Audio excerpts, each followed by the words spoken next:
کیا اس کی غلامی کے اندر جوش پیدا نہ ہوگا، حرکت نہ آئے گی؟ کہ اگر کسی نے نہیں کہا ہے تو میں غلام ہوں، چلو اللہ کے یہاں وہ جواب دے، لیکن میں کیا جواب دوں گا؟ سبحان اللہ. اس لیے یہ بات ہر مسلمان کا حق ہے جو صحیح معنوں میں اللہ کی بندگی کا ثبوت دینا چاہتا ہے. بے شک بے شک. لوگ کہتے ہیں کہ اگر یہ کام نہ کرو، بات کہتے رہو اپنی مثبت دعوت، تو میں کہتا ہوں تم اللہ سے بڑے حکیم نہیں، اس کے رسول صلی اللہ علیہ وسلم تم سمجھدار نہیں. اللہ نے سارے پرانے جو مشہور تھے سب کو قرآن میں ذکر کیا، یہ فرعون ہے، یہ حامان ہے، یہ قارون ہے، یہ ابو لہب ہے، اور عمرو بن لہی خزائی کا نام کس نے لیا ہے کہ سب سے پہلے اس ظالم نے شرک کو یہاں پر داخل کیا ہے، اور جہنم کی آگ میں نے دیکھا ہے یہ اپنی ہاتھوں کو کھینچ رہا تھا، پھٹ گیا تھا پیٹ. معلوم ہوا کہ وہاں بھی برزخ میں جسم بھی ملتا ہے، بخاری مسلم کی حدیث سے. بے شک. تو اللہ اور اس کے رسول صلی اللہ علیہ وسلم کا قاعدہ تو یہ ہے کہ وہ بات کو، اعتقاد کے معاملے کو، ایمان کے معاملے کو بالکل صاف، کسی پر چوٹ لگے، کسی پر چوٹ کوئی لگے، ناراض ہو، کوئی ناراض ہو. بات جب تک صاف ہو کر نہ آئے گی. ایک راستہ ہے، اس پر ڈاکو ہیں، ان کے پروپیگنڈا کرنے والے پھیلے ہوئے ہیں. کوئی گھبراتا ہے، کہتے ہیں کوئی بات نہیں، بالکل شاہراہ ہے، بالکل امن ہے. اس کے ان کے ایجنٹ ہیں، لوگوں کو آگے بڑھا رہے ہیں، اور وہ جانے کے بعد وہ گھات میں لگنے والے ہیں، وہ ان کو ڈھونڈ لیتے. یہ نقطہ بڑا قابل غور ہے میرے پیارے بھائیوں. یہ ان کے ایجنٹ ہیں، شیطان کے ایجنٹ ہیں. یہ محمد حنیف ہو گیا، سعید احمد ہو گیا، قاری خلیل الرحمان ہو گیا، عتیق الرحمان ہو گیا، منور سلطان ہو گیا. آگے بڑا خطرناک معاملہ ہے. اللہ کے بندو، ان کی بات نہ مانو، للہ توبہ کرو، معافی مانگو اپنے مالک اور خالق سے، پھر ایمان خالص کی طرف آ جاؤ. اور کہتے ہیں صبح کا بھولا شام کو گھر آ جائے تو بھولا نہیں ہوتا ہے. ابھی موت نہیں آئی ہے، اگر موت آ گئی تو اس کے بعد ہمیشہ ہمیشہ کی آگ کے اندر اتار دیے جاؤ گے. اب کیا ہم کو اگر معلوم ہو جائے، آپ کو معلوم ہو جائے کہ آپ کا فرض نہیں ہے کہ ہوشیار کرے کہ یہ بے ایمان، یہ ایجنٹ ہے، یہ ان کے چیلے ہیں، یہ ان کی طرف سے لگے ہوئے آگے بڑا خطرناک گروہ بیٹھا ہوا ہے. اگر ہم یہی کام کریں کہ جنہوں نے ایمان پر ڈاکہ ڈالا ہے، جنہوں نے ہمارے باپ دادا کی اربوں اور خربوں لوگوں کو جہنم میں جھکوا دیا ہے اپنی بڑائی کے الزام میں اور اپنے جھوٹے نام کی وجہ سے، بے شک. اور یہ نہیں کہ وہ مر گئے تو گئے، ان کی کتابیں نہیں مری. بے دن شک. رات ہر جگہ ایک خیال پیدا ہے، اللہ کا انکار ہے، اللہ کے نبی سب ان کی کتابیں بند تو نہیں ہوئی، وہ نہیں مرے. سانپ کو مارو اس کا زہر بھی ختم، لیکن یہ ایسا سانپ ہے کہ مارتے جاؤ زہر پھیلتا جائے. اوئے ہوئے ہوئے. تو اگر اللہ نے پوچھا کہ ان ظالموں کے متعلق ٹھگوں کو تم جانتے تھے یہ نقطہ ہے اللہ کے اور بندو. دنیا برباد ہو برباد. رہی تھی، تمہیں خبر تھی، اور تم اس خیال سے کہ ان کے بڑے نام ہیں، دنیا ناراض ہو جائے گی، لوگ کیا کہیں گے، تم نے اس بات کو کھول کر دنیا کے سامنے کیا کیوں نہیں رکھا. تو اللہ کے بندوں اگر آپ کوئی ہمیں تسلی بخش طریقہ بتا سکتے ہیں تو ہم اس پر سوچ سکتے ہیں. کوئی اور طریقہ اس کے علاوہ نہیں ہے. یہی اللہ نے کیا، یہی اللہ کے رسول صلی اللہ علیہ وسلم نے کیا، اور یہی پکارتے ہوئے آپ مکے کی گلیوں میں اور خانہ کعبہ کے اندر پکارتے تھے کہ انکم وما تعبدون من دون اللہ، تلاوت کرتے ہیں کہ تم اور جن جن کو تم من ظالموں کو پوچھتے ہو، سوائے اللہ نے تفسیر فرما دی کہ جو خود مومن نیک تھے ان کی بات اور ہے، کسی نے زبردستی کی ہے، جنہوں نے اپنے کو پجوایا ہے، یہ سب حسب جہنم، یہ سب جہنم کا ایندھن ہوں گے، انتم لہا واردون، اس میں داخل ہو کے رہو گے. یہ معمولی اور ڈھیلی بات ہے. اور جب یہ بات جوان مرضی کے ساتھ آتی ہے، بے شک. اس کے بعد کہیں صحیح معنوں میں انسان کھٹکتا ہے کان کھڑے کرتا ہے، سوچنے پر مجبور ہوتا ہے، اور پھر چونکہ یہ حق ہے، بے شک حق ہے، یہ حق ہے، پھر اس کو قبول کرنے والا بن سکتا ہے، اس کے علاوہ کوئی اور راستہ نہیں ہے۔ بے شک ایک ہی راستہ ہے فلاح یہ ایمان کا ہمارے تقاضا ہے۔ یہ ایمان کا تقاضا ہے۔ اسی لیے کہا گیا تھا کہ بدال اسلام غریبا وسیعود کما بدا۔ اسلام جب آیا تھا، آخر وہ بھی کہتے تھے کہ ہم حضرت ابراہیم کے ماننے والے ہیں، ایماندار ہیں۔ نبی صاحب نے ان کے ایمان کے چیزیں اڑا دیے، تم ایماندار نہیں ہو۔ اس لیے کہ ابراہیم ہمارا پیغمبر ما کان من المشرکین، تم تو مشرک ہو، وہ مشرک نہیں تھا۔ بے شک بے شک یہی جان بالکل یہی معاملہ ہے آج جو برپا ہو گیا۔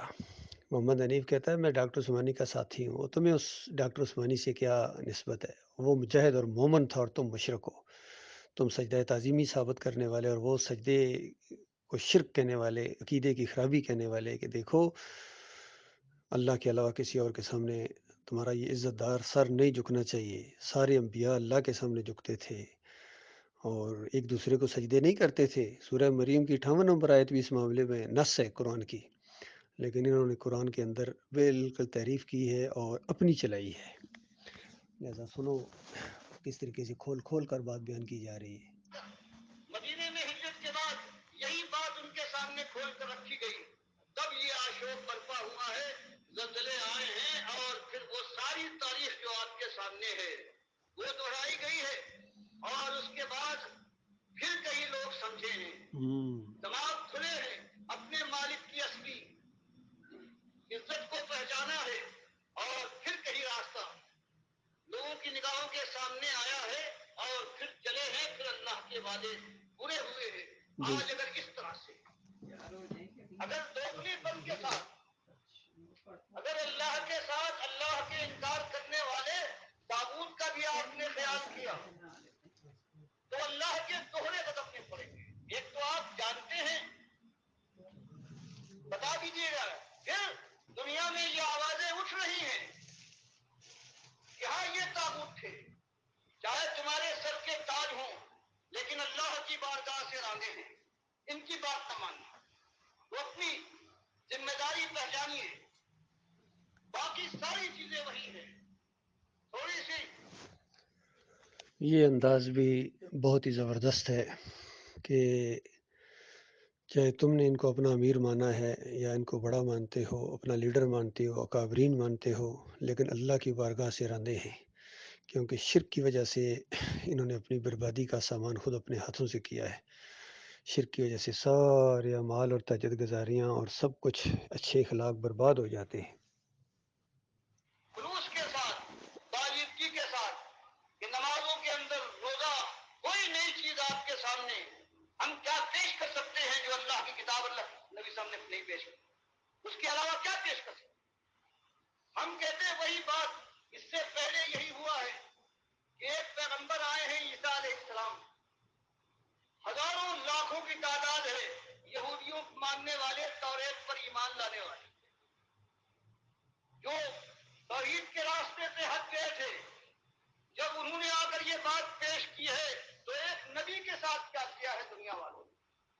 کتاب کے ماننے وہ کہتے ہیں کہ بھائی میں انکار کرنے نہیں آیا، میں توریت کا مصدق ہوں، جو تم نے اپنی طرف سے اس میں ملا لیا ہے اس کا میں انکاری ہوں۔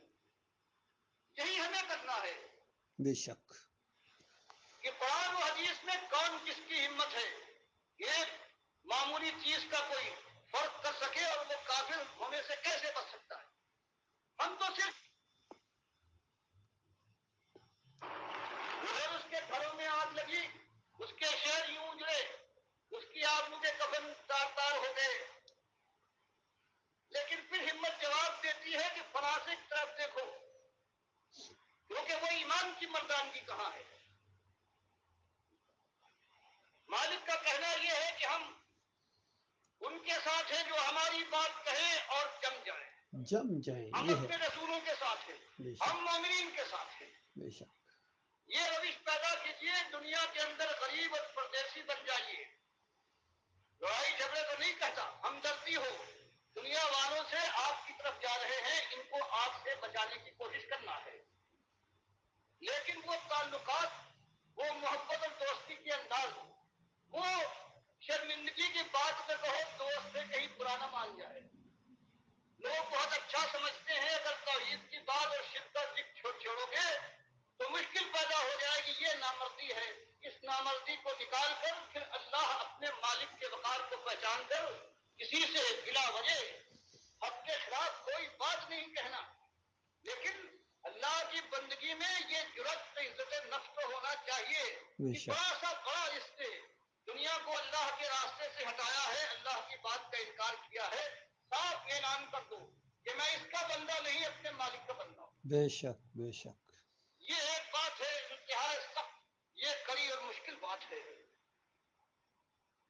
اس کی درخواست کرتا ہوں، یہ بات اسی لیے سوچ سمجھ کر اس راستے میں اس کو آنا ہے. بہرحال یہ بات کبھی برداشت نہیں کی ہے کسی قوم نے، بے شک. لیکن اللہ کا اس سے وعدہ ہے کہ جب بھی آئے وہ، جب خیر آئے اسی انداز سے آئے گا، اس کے علاوہ کوئی انداز نہیں. بے شک. جب تک ایمان کو بالکل صاف نہ کر دیا جائے گا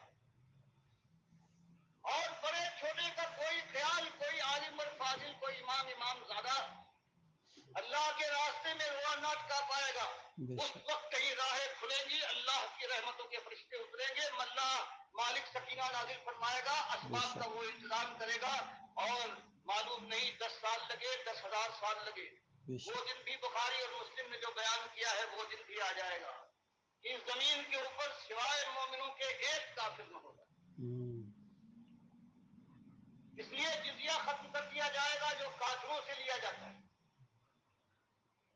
عیسائیت کا جو آج زور و شور ہے، فرمائے عیسائیت کا نام نہ ہوگا، صلیب توڑ دی جائے گی، پھر دین کا پتہ نہ ہوگا.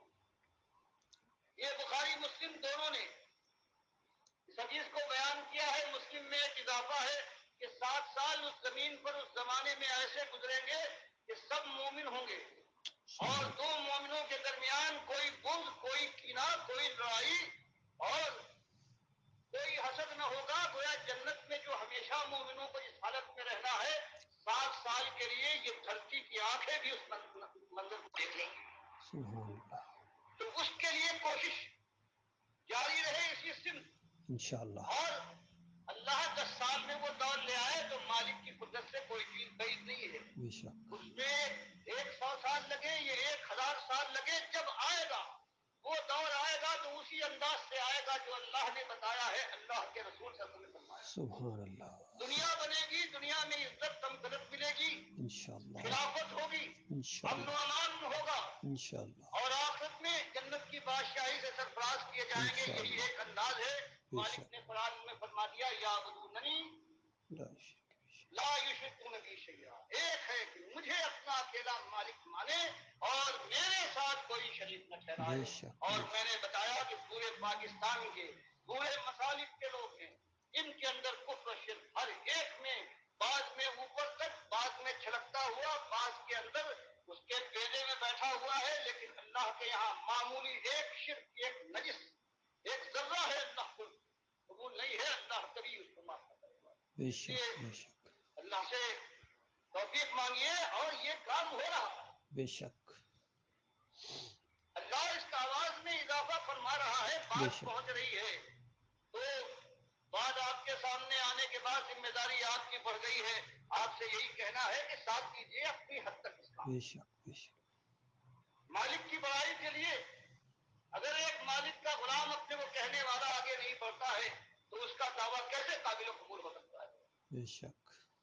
ورنہ وہ دن تو دور نہیں ہے کہ آپ کے بھی بازو اگر اٹھانا چاہیں تو آپ نہ اٹھا سکیں گے، سینے کے پڑے ہوں ڈھلک جائے تو روک نہ سکیں گے، پنڈلیاں بار نہ اٹھائیں گی، بلکہ اگر آپس میں چمٹ جائیں تو الگ کرنا بھی بس کی بات نہ ہوگا. یہ آنکھیں جو آج اللہ کی بات کی پرواہ نہیں کرتی، مٹکتی رہتی ہیں، یہ جب چڑھیں گی تو گھر والے ہیں وہ ڈریں گے اور آنکھوں پر پٹیاں باندھیں گے، منہ کھلا رہ جائے یہ اللہ کی حرام کے اوپر سبقت کرنے والا، تو اس پر دھاگا باندھا جائے گا. وہ دن تو آنے سے پہلے اللہ کی بات کو پورے شور کے ساتھ قبول فرمائیے، اور اللہ نے جو فرمایا ایمان لا کر عمل صالح کر کے پھر یہی دعوت حق ہے، یہ بلند ہو اس راستے کی چوٹے سہلاتے ہوئے زخم جانتے ہوئے شیرانہ آواز منزل تک پہنچ جاؤ، موت منزل ہے، بس سبحان امتحان اللہ، ختم ہوا، سبحان جنت کی اللہ، بادشاہی کے مجھے تم کو اسی وقت سنا دی جائے گی۔ سبحان اللہ اللہ، مجھے بھی توفیق دے پروردگار۔ آمین یا رب العالمین۔ میرے پیارے بھائیوں، یہ آخری الفاظ بھی بہت ہی قابل غور ہیں ڈاکٹر عثمانی رحمۃ اللہ علیہ کی۔ یہ دعوت میں نے آج سے 37 سال پہلے 19 فروری 87 کو سنی تھی، اور یہ دعوت میرے دل و دماغ اور رگ و پے کے اندر اتر گئی تھی۔ بالکل میں ایک کیسٹ سن کے اور ڈاکٹر صاحب کا لٹریچر پڑھ کے میں ڈھیر ہو گیا تھا کہ یہ حق ہے، کیونکہ اس کے بعد جو دوسری چیزیں وہ تو پہلے سے دیکھی ہوئی تھیں، کہیں وہ ایمان خالص نظر نہیں آ رہا تھا۔ اس وقت میں فوج میں تھا، 7 پنجاب ریجمنٹ میں۔ اللہ تعالیٰ نے ایمان خالص سے نوازا ہے، اور اس دن سے میں اسی کی تبلیغ میں اسی راستے پر چل رہا ہوں، اور بسوں میں، ٹرینوں میں اور بازاروں میں، ہر جگہ میں دعوت اللہ کرتا ہوں۔ اپنے علاقے کے اندر بھی گجر خان کا علاقہ ہے، چکری وکیلا میرا گاؤں ہے، وہاں ہم نے مسجد توحید بنائی ہوئی ہے الحمدللہ۔ اور ڈاکٹر صاحب رحمۃ اللہ علیہ 86 میں، دسمبر 86 میں فوت ہو گئے تھے۔ تو اس کے بعد اچھے خاصے ساتھی پیچھے چھوڑ کے گئے، لیکن بعد میں پھر شیطان کا وار ہوا 2017 کے اندر، جو ناخلف امیر جانشین، ناخلف جانشین محمد حنیف، اس نے عقیدے کے اندر پھر بربادی لے آیا۔ جس چیز سے منع کیا گیا تھا، جس سے روکا گیا تھا کہ شرک کا ایک شائبہ تمہارے اندر نہیں ہونا چاہیے، اس کے اندر اب 4 شرک آ گئے۔ پہلے سجدہ تعظیمی کا شرک آیا، پھر کہتا ہے انسان کو سجدہ کر سکتا ہے، پھر کہتا ہے اللہ تعالیٰ نے اپنی ایک صفت عیسیٰ علیہ السلام کو بطور معجزہ دے دی، پھر کہتا ہے اللہ نے اپنی صفت کے 100 حصے کیے، ایک حصہ مخلوق میں بانٹ دیا۔ اس کا دماغ خراب ہو گیا ہے، تو مومنوں کو اس طرح مجاور بنا دیا۔ اللہ کے بندو جو باقی بچ گئے ہو، منظم ہونے کی کوشش کرو، اور ہم منظم ہو گئے ہیں، انشاءاللہ ہو رہے ہیں، اور مخلص لوگ ہماری طرف آئیں گے، اور یہ بہت ہی مضبوط بنیادوں کے اوپر یہ جماعت بن رہی ہے، اور انشاءاللہ ایمان خالص کی بنیاد کے اوپر ہم آگے بڑھیں گے۔ اب کوئی اور ہمارا معاملہ نہیں ہے، صرف ایمان خالص۔ جو اس بات کو مانتا ہے وہ ہمارا ساتھی ہے، ہمارا بھائی ہے، ہمارے سر کا تاج ہے، وہ سواری کرے، ہم رکاب تھامیں۔ اور جو ایمان خالص کے راستے میں روڑے اٹکاتا ہے، یا اپنے اکابرین اور اپنے بڑوں کا اس کو زیادہ خیال ہے، اللہ سے زیادہ وہ پیارے ہیں اس کو، تو وہ جانے اور اس کا کام جانے۔ اس کے مشرکانہ دین سے ہمارا کوئی تعلق نہیں۔ ہم بالکل بیزاری کا اعلان کرتے ہیں محمد حنیف سے بھی، اور سارے فرقوں سے، بریلویت سے، دیوبندیت سے، اہل حدیثیت سے، سلفیت سے، حنبلیت سے، صوفیزم سے اور جمہوریت سے، ہر قسم کے شرک سے، تعویذ گنڈا، واسطے وسیلے، رکوع اور سجدے، بالکل ہم سے ان سے بیزار ہیں۔ شرک کے ایک ایک شرک کے اوپر ہم تھوکنا بھی گوارا نہیں کرتے۔ ہمارے لیے ایمان خالص کافی ہے، اور بالکل اسی کی خاطر انشاءاللہ ہم جئیں گے، اور اسی کی خاطر انشاءاللہ مریں گے۔ اللہ تعالیٰ ہمارے معاملات کو درست کرے، ہمارے اوپر مالک وہ بوجھ نہ ڈالے جو پہلے لوگوں کے اوپر ڈالا تھا، اور اتنی بوجھ ڈالے جتنے ہمارے اندر طاقت ہے۔ اور اللہ تعالیٰ اپنے فضل و کرم سے ان سارے کافروں کے اوپر، مشرکوں کے اوپر، مرتدوں کے اوپر، اور منافقوں کے اوپر، اور باغیوں اور انتشاریوں کے اوپر اللہ تعالیٰ ہمیں غلبہ عطا فرمائے۔ آمین یا رب العالمین۔